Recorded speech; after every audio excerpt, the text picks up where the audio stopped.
సర్వోన్నతుడైనా యేసు స్వరం, సర్వోన్నతుడైనా యేసు స్వరం. 8వ అధ్యాయం 1 నుండి 4 వచనాలు. ఆయన కొండ మీద నుండి దిగి వచ్చినప్పుడు బహు జన సమూహములు ఆయనను వెంబడించారు. ఇదిగో కుష్ఠరోగి వచ్చి ఆయనకు మ్రొక్కి, ప్రభువా, నీకిష్టమైతే నన్ను శుద్ధినిగా చేయగలవనెను. అందుకు ఆయన చెయ్యి చాపి వాని ముట్టి, నాకిష్టమే, నీవు శుద్ధుడవు కమ్మని చెప్పగా తక్షణమే వాని కుష్ఠరోగము శుద్ధి అయ్యెను. అప్పుడు యేసు, ఎవరితోనూ ఏమీయో చెప్పక సుమి, కానీ నీవు వెళ్ళి వారికి సాక్షాత్తమై నీ దేహమును యాజకునికి కనపరుచుకొని మోషే నియమించిన కానుక సమర్పించమని వారితో చెప్పెను. ప్రార్థన చేస్తాం. స్తోత్రం తండ్రి, మహాపరిశుద్ధుడా, మీకు వేలాది వందనాలు, స్తుతులు, స్తోత్రాలు చెల్లించుకుంటాం. ఆయన నీ గొప్ప కృపను బట్టి, ప్రేమ బట్టి స్తోత్రాలు చెల్లించుకుంటాం. చదవని వాక్యాన్ని బట్టి మీకు వందనాలు తండ్రి. తండ్రి, నీ గొప్పతనాన్ని ఎరగిన వాళ్ళు అనేక మందికి ఆయన తండ్రి, నీ గొప్పతనాన్ని ఎరిగి నీ పాదాల దగ్గరికి వచ్చి మేలు పొందుకున్నారు తండ్రి. నాయన దయచేసి మానవుల జ్ఞానాన్ని మన్నించి మీరే నాయన తండ్రి వారిపై కృప చూపించేసి సహాయం చేయమని, కృప అనుగ్రహించమని, ఘనత మీకు మా ప్రభావం మీరు పొందమని యేసు నామములో అడిగి వేడుకొనుచున్నాము తండ్రి, ఆమేన్. దేవునికి స్తోత్రం కలుగుగాక. ప్రభువైన యేసుక్రీస్తు వారి పరిశుద్ధ నామములో మరి మీ అందరికీ కూడా వందనాలు తెలియజేస్తున్నాము. God bless you. Thank you.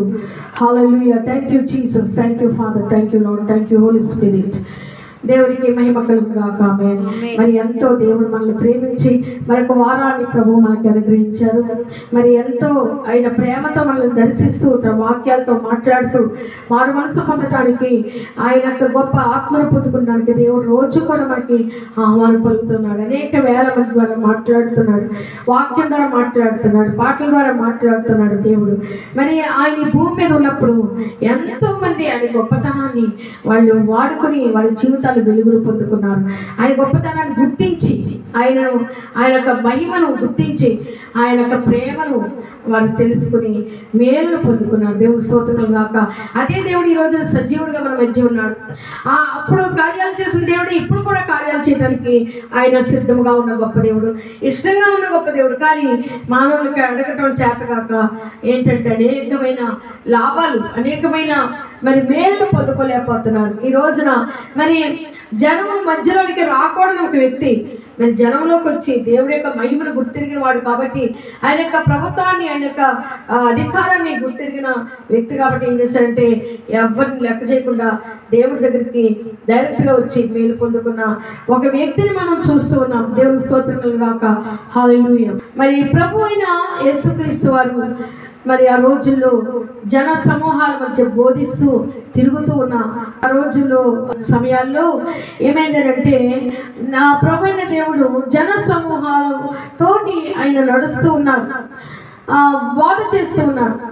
బోధ చేసి ఒక కొండ మీద బోధ చేసి ఆయన దిగి వస్తున్నారు. దిగి వచ్చినప్పుడు ఆయన చుట్టూ కూడా జన సమూహాలు ఉన్నారు. అక్కడికి ఒక కుష్ఠరోగి వస్తున్నాడు. కుష్ఠరోగులు సమాజంలో కలవటానికి వీల్లేదు.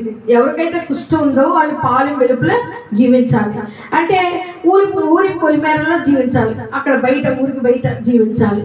వాళ్ళు ఒకవేళ ఊర్లోకి రావాలని అంటే వాళ్ళు ఏం చేయాలంటే మరి మూతి మీద చేయి పెట్టుకుని ఇంత గంట ముగించుకుంటూ అంటే మరి అతను వస్తున్న గుర్తుగా ముగించినప్పుడు జనాలు పక్కకి వెళ్ళిపోతారు. కుష్ఠ అంటే అంత చాలా భయంకరమైన రోగం, తగ్గలే మందులేని రోగం. అది అంటేనే అపవిత్రులు లెక్క. కుష్ఠరోగులు అంటే అపవిత్రులు లెక్క. అపవిత్రుడు పాలనలో ఉండకుండా బయట ఉండాలని అక్కడ కట్టడ నియమించబడి ఉందన్నమాట.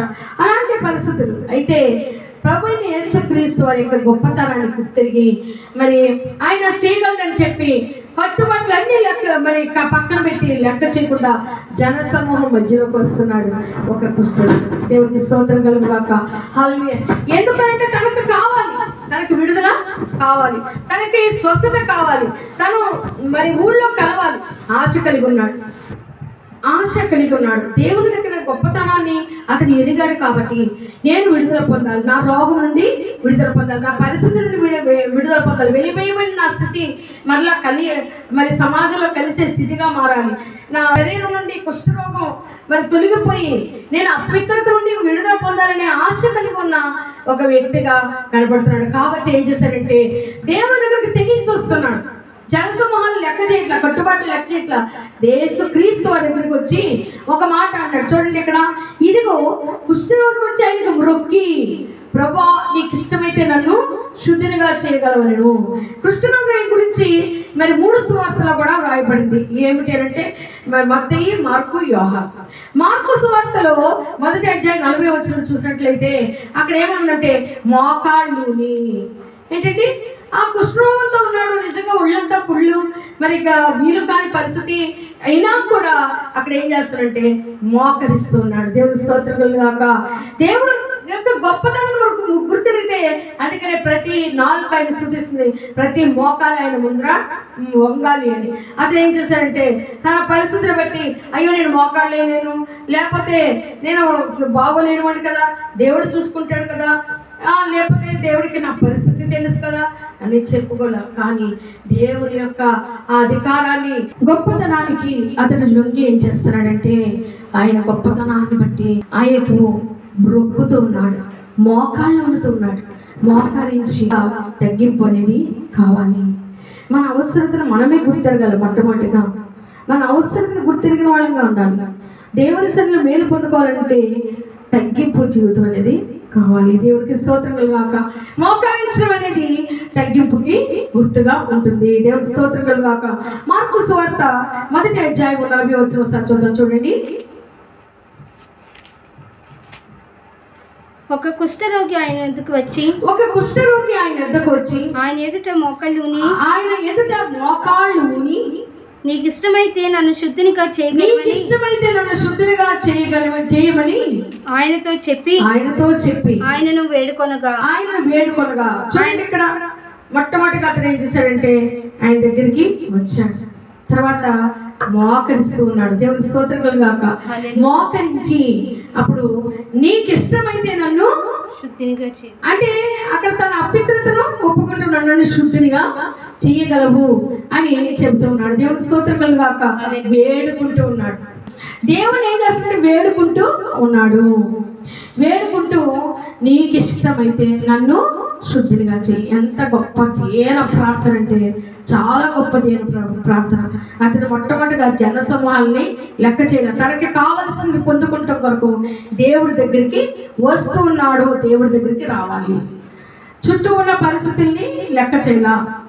జనసమూహంలోకి రాకూడదు అతను, కానీ జనసమూహం మధ్యలోకి వచ్చాడు. హల్లెలూయా. వచ్చి ఆయన ఏం చేస్తున్నాడంటే ఆయన దగ్గర మోకాళ్ళు ఊని మ్రొక్కుతూ ఉన్నాడంట. ఆయన మ్రొక్కుతూ ప్రభువా ఏమంటాడండి? లార్డ్షిప్ ఒప్పుకోవాలి. దేవుడు ఏం చేయాలి? బలపరచాలి. మన ఇష్టం వచ్చినట్టు ప్రవర్తించడానికి లేదు. దేవుడి యొక్క ప్రభుత్వాన్ని మనం ఎంతగానో గౌరవించాలి. ప్రభు అంటే ప్రభుత్వం అంటే ప్రభు యొక్క అది లార్డ్షిప్ అంటే ప్రభు యొక్క పరిపాలన. ప్రభువా నీకు ఇష్టమైతే నన్ను శుద్ధునిగా చేయగలవు అని దేవుని స్తోత్రములు గాక. అయితే అప్పుడు దేవుడు ఏమన్నాడంటే నాకు ఇష్టమే. హల్లెలూయా అన్నాడంటే దేవుడు వెంటనే అప్లైజ్ అయిపోతున్నారు. ఆయన కన్విన్స్ అయిపోతున్నారు. ఆ వేడుకలకి ఆయన దిగి వచ్చేస్తున్నాడు. హల్లెలూయా. మరి ఇంకా ఏమి అతనితో సంభాషణ చేయట్లా. కనాను స్త్రీతోటి మనం చూసినట్లయితే ఆయన ఏం చేస్తాడంటే సంభాషిస్తూ ఉన్నాడు. సంభాషిస్తూ ఆవిడ ఒప్పింపజేస్తున్నాడు. కానీ ఇక్కడ ఏం చేస్తాడంటే కుష్ఠరోగి ప్రార్థనకి దేవుడు దిగి వచ్చేస్తాడు. హల్లెలూయా. వెంటనే ఏం చేస్తున్నాడంటే నాకు ఇష్టమే, అందుకు ఆయన చెయ్యి చాపే వాడిని ముట్టి నాకు ఇష్టమే నువ్వు శుద్ధుడవు కమ్మని చెప్పగా. హల్లెలూయా. దేవుని సన్నిధిలో మనం తగ్గించుకొని చేసే ప్రార్థన, తగ్గింపు ప్రార్థన అనేది చాలా అవసరం. మోకాళ్ళ ప్రార్థన అనేది చాలా అవసరం. అది ఏమి సూచిస్తుంది? మనల్ని మనం తగ్గించుకోవడం, దేవుణ్ణి హెచ్చించటం. అంటే కాకుండా అక్కడ ఆయనకు మొక్కడం అనేది ఆయన ప్రభుత్వాన్ని మనం గౌరవించటం. ఎప్పుడైతే మరలా ప్రభావాన్ని వేడుకుంటున్నామో మన యొక్క దీనత్వాన్ని మనం ప్రదర్శించుకోవటం, దీనంగా మనం వేడుకుంటూ ఉన్నప్పుడు ఏం చేస్తున్న దేవుడు ముట్టుతూ ఉన్నాడు, చెయ్యి చాపి ముడుతున్నాడు. మొట్టమొదటిగా ఆయన ఏం చేశారంటే దేవుని గురించి ఆయన తెలుసుకుని తన రోగాన్ని, తన దేన స్థితిని, తన అవసరాన్ని గుర్తించాడు. ఎక్కడో ఊరవతలు నివసించాలి, మనుషుల మధ్యలో ఉండకూడదు. తన రోగాన్ని భరిస్తూ ఉండాలి, అపిత్రుడిని పిలువబడతా ఉండాలి, తన యొక్క జీవితాన్ని మార్చుకోవాలని నిశ్చయం చేసుకున్నాడు. దేవుని స్తోత్రములు గాక. జనంలోకి రాకూడదని కట్టుబట్లన్నీ కూడా పక్కన పెట్టి తెగించి తన అవసరాన్ని అతను తీర్చుకుంటానికి, తన యొక్క పరిస్థితిని మార్చుకుంటానికి ప్రభు దగ్గరికి వస్తున్నాడు. ప్రభు దగ్గరికి వచ్చి అతను ఏం చేస్తాడు, తన అవసరాన్ని, తన యొక్క బాగుపడాలని ఆశ కలిగి ఉన్నాడు. అతను ప్రజల్లో ఉండాలని ఆశ కలిగి ఉన్నాడు. తన అపవిత్రతను విడుదల పడి పవిత్రంగా అతను రూపొందించబడాలనుకున్నాడు. ఇది అవసరం ప్రతి మనిషికి కూడా. మనందరం కూడా అపవిత్రులము. మానసికమైన మన యొక్క కుష్ఠరోగం నుండి విడుదల పొందాలి, మానసికమైన అపవిత్రత నుండి విడుదల పొందాలి. అతడు అపవిత్రులను అనుకుని జనంలోకి రావాలి. అలాంటి భయంకరమైన పరిస్థితి. అయితే ఆ పరిస్థితి నుండి అతను విడుదల పొందాలనుకున్నాడు. దేవుని స్తోత్రములు గాక. హల్లెలూయా. ఎంత గొప్ప తెగింపు చూడండి. నిర్ణయం, ఒక్క నిర్ణయం మన జీవితాలు మార్చేస్తుంది. దేవుని సన్నిధిలో ఆయన ప్రియబిడ్డలుగా మారాలని ఒక నిర్ణయం మన జీవితాలు మారుస్తుంది. ఆయన దగ్గరికి రావాలని ఒక తెగింపు మన జీవితాలు మారుస్తుంది. ఆయన ప్రభుత్వానికి లోపడటం అనేది ఒక మన జీవితాన్ని మారుస్తుంది. హల్లెలూయా. దేవుని దగ్గరికి వస్తూ ఉన్నాడు. హల్లెలూయా. మోకరించి ప్రార్థిస్తే ఆయన ఏం చేస్తాడంటే మన దగ్గరికి వస్తాడు. మోకరించి ప్రార్థిస్తే ఆయన మన దగ్గరికి వచ్చే దేవుడు అండి. చాలా గొప్ప దేవుడు. మోకరించి ప్రార్థిస్తే ఆయన నా బిడ్డ అని పలుకుతాడు. ఆయన ఏమంటాడంటే చేర్చుకుంటున్నాడు. హల్లెలూయా. దేవుని స్తోత్రములు గాక. మనుషులు చేర్చుకోలేరు. ఒకవేళ నువ్వు అపవిత్రుడు అంటే, పాపం అంటే మనుషులు చేర్చుకోలేరు. కానీ దేవుడి దగ్గరికి వస్తే నీ అపవిత్రంగా పోగొట్టి నేను శుద్ధిగా చేయగలిగిన గొప్ప దేవుడు. హల్లెలూయా. దేవుడి దగ్గరికి వస్తే అతను వచ్చాడు. తన యొక్క చుట్టూ ఉన్న బంధకాలన్నింటినీ ఛేదించుకుని వచ్చాడు. అనేక కట్టులు తెచ్చుకుని వచ్చాడు. దేవుని దగ్గరికి వస్తే అక్కడ ఒక అద్భుతం జరుగుతుంది. తనకు కావలసింది దొరుకుతుంది. అంతేకాదు సమాజం ఎవరినైతే అపవిత్రుడిగా పిలుస్తుందో ఈ రోజు అతను పవిత్రుడిగా పిలువబడుతున్నాడు, పవిత్రుడిగా ఎంచబడుతున్నాడు. దేవుని స్తోత్రములు గాక. వచ్చి ప్రభువా నీకు ఇష్టమైతే నన్ను శుద్ధునిగా చేయగలరు. వెంటనే దేవుడు ఆయన కరుణామయుడైన దేవుడు. తన ఎద్దకు వచ్చేవారిని ఎవరిని కూడా ఆయన మరి త్రోసివేసే దేవుడు కాదు, చేర్చుకునే దేవుడు. ఈ రోజున ఒకవేళ నీ పరిస్థితి ఏ విధంగా ఉంది, వెలివేయబడిన దానిగా, వెలివేయబడిన వాడిగా, అసలు ఏమాత్రం కూడా గౌరవం లేని వాడిగా, సంఘ జీవితానికి దూరంగా ఉంటే కనుక ప్రభువైన యేసుక్రీస్తు వారి దగ్గరికి వస్తే చాలు. హల్లెలూయా. వచ్చి ఆయనకు మొక్కుతూ ఉన్నాడు. తగ్గించుకుని మనం ఆయన తగ్గించుకుని మన దేన స్థితిని కనబరుచుకుని ఆయన గురించి వేడుకుంటే కనుక ఈ కుష్ఠ మన ఎంతో దేవుడు మనకి జవాబిచ్చే దేవుడు. వేడుకుంటే మన పరిస్థితిని, మన జీవితాన్ని మార్చగలిగిన దేవుడు. దేవునికి స్తోత్రం కలుగును గాక. ఆమేన్. హల్లెలూయా. వెంటనే ఈ కుష్ఠరోగిని ముట్టి ఆయన చెయ్యి చాపి తను ముట్టుకుని, కుష్ఠరోగులు ఎవరు ముట్టుకోరండి, దూరంగా ఎంతో కిలోమీటర్ దూరం పారిపోయినట్టుగా పారిపోతూ ఉండేవారు. గట్టుబట్టు ఒకవేళ రావాలి కొనుక్కోవాలి అంటే, అలాంటిది ప్రభు అయిన యేసుక్రీస్తు వారు సృష్టికర్త అయిన దేవుడు, ఆ కుష్ఠవాన్ని కూడా సృజించిన గొప్ప దేవుడు ఏం చేస్తారంటే నాకు ఇష్టమే నువ్వు శుద్ధుడు కమ్మని పలికాను. దేవుని స్తోత్రములు గాక. హల్లెలూయా. వెంటనే ఆయన అతనికి ఒక్క మాట చెప్తారు, నీ ఎవరికి ఏమి కూడా చెప్పదు, నువ్వు వెళ్ళి యాజకునికి కనపడి కానుక చెల్లించు అని అన్నాడు. ఏంటంటే అపిత్రుడిగా ఎంచబడిన వాడు సంఘానికి, సమాజానికి, మందిరానికి కూడా దూరంగా ఉండాల్సి వస్తుంది. ఇప్పుడు సమాజంలోకి రావడానికి ఒక సూచన, ఒక సర్టిఫికేట్ లాంటిది యాజకుడు ఇవ్వాలి. అక్కడ సాంప్రదాయం ప్రకారం, అప్పటి సాంప్రదాయం ప్రకారం యాజకుడికి కనబడుతున్నాడు. కనపడి మరి కానుక ఇవ్వాలన్నమాట. శుద్ధిగా మారాను, నా పనులు పోయాయని యాజకుడికి కనబడితే యాజకుడు ఏం చేస్తాడంటే పరిశీలన చేసి ఇతను రోగి బాగయ్యాడు, శుద్ధుడయ్యాడు అని అతను ఏం చేస్తాడంటే ఒక డిక్లరేషన్ ఇచ్చి అతను ఏం చేస్తాడంటే సమాజంలో కలుపుతాడు. ఇప్పుడు ఏం చేస్తాడంటే ఆయన నువ్వు సమాజానికి వెళ్ళి సమాజ అధికారికి యాజకునికి కనపడి నువ్వు కానుక చెల్లించు. ఏం చేయాలండి? కృతజ్ఞత కానుక. హల్లెలూయా. దేవుడు మన జీవితాన్ని బాగు చేసినందుకు, మన స్థితిని మార్చినందుకు, మన బ్రతుకును బాగు చేసినందుకు, పరిశుద్ధంగా మార్చినందుకు దేవునికి మనం కృతజ్ఞత కలిగి ఉండాలి. హల్లెలూయా. సాక్ష్యం కావాలి. ప్రజలందరూ కూడా యాక్సెప్ట్ చేయాలంటే మొట్టమొదటిగా యాజకుడు డిక్లరేషన్ ఇవ్వాలి. వాడు ఇదొక సాక్ష్యం, అవును ఇతను కుష్ఠరోగిగా ఉన్నాడు, ఇప్పుడు బాగుపడిపోయాడు అని సాక్ష్యార్థమై సాక్ష్యం అనమాట. వాళ్ళే సాక్ష్యం ఇస్తారు, జనం సాక్ష్యం ఇస్తారు. ఎందుకని అతను యాక్సెప్టెడ్ కాదు కదా. ఇప్పుడు అతను యాక్సెప్టెడ్ అని యాజకుల ద్వారా అతను ఏమవుతుందంటే జనంలోకి ఇంట్రడ్యూస్ చేయబడుతున్నాడు. మోషే నియమించిన కానుక సమర్పించుకుని అంటారు. మన జీవితాల్లోకి దేవుడు చేసిన మేలుకి, దేవుడు చేసిన గొప్ప కార్యాలకి ఏం చేయాలంటే మనం కృతజ్ఞత అనేది చెల్లించాలి. దేవుని స్తోత్రం కలుగాక. హల్లెలూయా. మార్కు సువార్తలో ఒకసారి చూడండి. మార్కు సువార్తలో కూడా మరి ఇదే మాట రాయబడుతున్నది. ఏంటంటే నువ్వు మొట్టమొదటిగా ఇంక వెళ్ళి కానుక చెల్లించాలి. మోషే నియమించిన నియమం ప్రకారం యాజకునికి అంటే సమాజంలోనికి ఆహ్వానించబడుతూ సమాజ మందిర అధికారి యాజకుడికి ద్వారా సమాజంలోనికి అతను మరలా చేర్చబడుతున్నాడు. దేవుని స్తోత్రం కలుగాక. హల్లెలూయా. 43-44 వచనాలు చూద్దాం. అప్పుడు ఆయన ఎవరితోనూ ఏమీయో చెప్పకు సుమి, కానీ నీవు వెళ్ళి వారికి సాక్షార్థమై నీ దేహమును యాజకునికి కనపరుచుకొని నీవు శుద్ధులమైనందుకు మోషే నియమించిన కానుకలను సమర్పించమని వానికి ఖండితముగా ఆజ్ఞాపించి వెంటనే వానిని పంపివేసెను. దేవునికి స్తోత్రం కలుగాక. హల్లెలూయా. చూడండి, ఇక్కడ దెక్కపల్లిలో సమాధుల్లో దెయ్యాలతో పట్టిన అతన్ని బాగు చేసిన తర్వాత ఆయన ఏమంటున్నాడు, నువ్వు వెళ్ళి ఊరులందరికీ, మీ ఇంట్లో కనపడి ఊరులందరికీ చెప్పాలి. ఏది అతనికి దెయ్యం పట్టింది, అది జనంలోకి రాకుండా వచ్చి అతను పట్టింది కదా, దెయ్యం పట్టింది కాదు. ఇప్పుడు అతను ఇంట్లోకి వెళ్ళి చెప్పాలంటే మళ్ళీ ఊళ్ళందరికీ చెప్పాలంటే అక్కడ దెక్కపల్లి అంటే 10 ఊర్లు కలిసి ఉన్న ప్రాంతం అంతటి కూడా అతను ప్రకటిస్తున్నాడు. ఇక్కడే ఉన్నాడని నువ్వు ఎవరికి ఏం చెప్పకు, ఎందుకంటే యాక్సెప్ట్ చేయదు.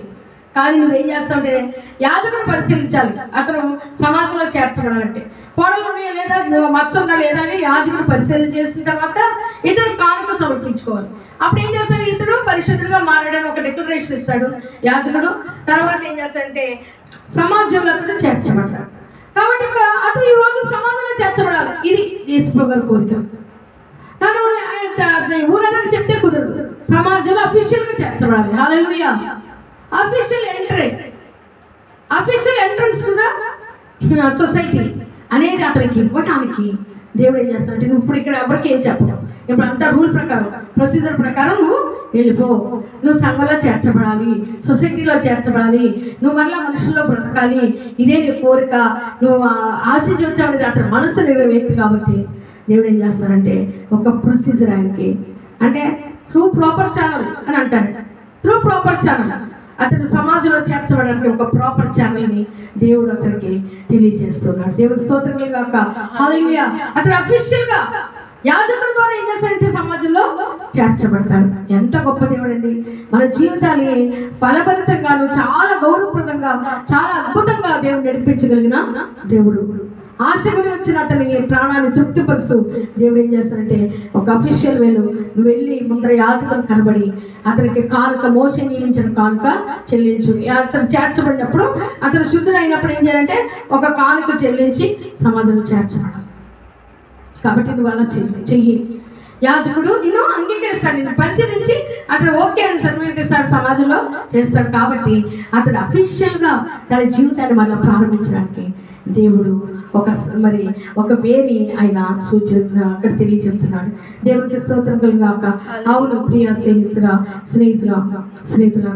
ఈ రోజున ఒకవేళ నీ జీవితం ఎట్లా ఉంది, వెలివేయబడిన జీవితంగా, విలువలేని జీవితంగా, అన్ఎక్సెప్టెడ్ జీవితంగా, సమాజానికి దూరంగా ఉంటే కనుక ఈ రోజున నువ్వు ఆశపడితే చాలు, దేవునికి నిన్ను బాగు చేయడం ఇష్టంగా ఉంది. ఆయన ఆల్రెడీ తన చేతులు చాపుతున్నాడు. 2 చేతులు చాపి పిలుస్తున్నాడు. ఇదిగో దినమెల్ల నా చెయ్యి మీకు వైపు చాపుతున్నాడు అన్నాడు. ప్రయాసాన్ని భారమై వాళ్ళ నా ఎందుకు రండి అని చెప్తున్నాడు. ఆయనకి ఇష్టంగా ఉంది మన జీవితాన్ని బాగు చేసి గౌరవప్రదంగా చేయటం. ఆయన మన జీవితాన్ని మార్చగలిగిన దేవుడు, మన స్థితిని మార్చగలిగిన దేవుడు. అందుకనే రోజు అందరూ పాడుతున్నారు కదా, ఏమైనా చేయగలవు, కథ మొత్తం మార్చగలవు, నీ నామముకే మహిమంతా తెచ్చుకుందువు. అవును, కృష్ణుడు స్థితిని ఒక్క సెకండ్లో మార్చిన దేవుడు మన స్థితిని కూడా మార్చగలిగిన దేవుడు. మనం ఇష్టపడి బాగుపడటానికి మనం ఇష్టమైంది మనం తెగించి మనం ప్రభు దగ్గరికి వచ్చి ఆయన్ని మనం తగ్గించుకునే సన్నిధిలో వేడుకుంటే ఈరోజు మన స్థితిని కూడా మార్చడానికి దేవుడికి ఇష్టంగా ఉంది. నాకు ఇష్టమే. మన పరిస్థితిని మార్చడం దేవుడికి ఇష్టమండి. మనం గొప్పగా బ్రతకడం, గౌరవంగా బ్రతకడం దేవుడికి ఇష్టం. చాలా పరిశుద్ధులుగా జీవించడం దేవుడికి ఇష్టం. శుద్ధులుగా చేసిన పంపించిన దేవుడు పరిశుద్ధులుగా మార్చడానికి దేవుడికి ఇష్టం. నీకు ఇష్టమైతే అని అతను అంటున్నాడు. ఆయనకి ఇష్టమైన ఆయన చెప్తున్నాడు. మనకి ఈ రోజు మనకి ఇష్టమైతే చూస్తున్నా, నీకు ఇష్టమైతే ఈరోజే ప్రభు దగ్గరికి వచ్చి నీ స్థితిని మార్చగలిగిన ఆ ప్రభు యొక్క గొప్పతనాన్ని గుర్తించి నేను తగ్గించుకొని అడిగితే కనుక ఆయన తప్పకుండా నీ స్థితిని మార్చగలిగిన దేవుడు. దేవునికి మహిమ కలుగు. ఈ రోజే ప్రభు దగ్గరికి వచ్చి నీ పరిస్థితిని కనపరిచి ప్రభువా అని మనం కూడా వేడుకుంటే ఆయన మార్చగలిగిన దేవుడు. దేవుడు స్తోత్రములు గాక. మన స్థితి మొత్తం మారిపోతుంది. హల్లెలూయా. యాజకుని కనపరుచుకో, నిన్ను చేర్చుకుంటాడు అని సమాజంలో చర్చబడతాడు.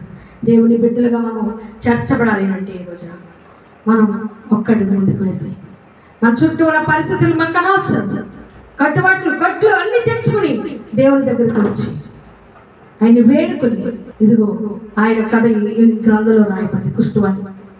మనం ఆయన పుస్తకంలో జీవ గ్రంథంలో పేర్లు తెచ్చబడాలి అంటే ఆయన దగ్గరికి వచ్చి వెనక మ్రొక్కి తగ్గించుకుని ఆయన వేడుకొని మన పరిస్థితిని మార్చగలిగిన దేవుని చేతికి మనం అప్పచెప్పుకొని గొప్ప దీవెన పొందుకుంటానికి, ఆశీర్వాదం పొందుకుంటానికి, లాభం పొందుకుంటానికి ఆ దేవదేవుడు కరుణామయుడు ప్రేమామయుడు యేసుక్రీస్తు వారు పరిశుద్ధాత్మ దేవుడు మనకి సహాయం చేయను గాక. ఆమేన్. ప్రార్థన చేసుకుందాం. స్తోత్రం తండ్రి, మహాపరిశుద్ధుడా మీకు వందనాలు చెల్లించుకుంటాను. ఆయన మమ్మల్ని బాగు చేయటం మీకు ఇష్టం ప్రభు. మా స్థితిని మార్చడం నీకు ఇష్టం తండ్రి. మా యొక్క పరిస్థితిని మార్చడం మీకు ఇష్టం. మేము గౌరవంగా నాయన శుద్ధులుగా నీ బిడ్డలుగా బ్రతకటం నీకు ఇష్టం తండ్రి. నీ సన్నిధి కాంతిని వాక్యం ప్రతి ఒక్కరికి అనుగ్రహించి నడిపించి ఆయన వారిన్న పరిస్థితులను విడుదల పొందటానికి, ఆయన తండ్రి ప్రియ బిడ్డలుగా మారటానికి, అలాగే నా తండ్రి ఏ గొప్ప దీవెన పొందుకోవటానికి సహాయం చేయమని కృప అనుగ్రహించమని ఘనత మహిమ ప్రభావం పొందమని యేసుక్రీస్తు వారి యొక్క పరిశుద్ధ నామములో అడిగి వేడుకొనుచున్నాము తండ్రి. ఆమేన్. హల్లెలూయా. దేవునికి స్తోత్రం కలుగు గాక. ఆమేన్. బోలో క్రీస్తు మహారాజుకి జై. పాపుల రక్షకునికి జై.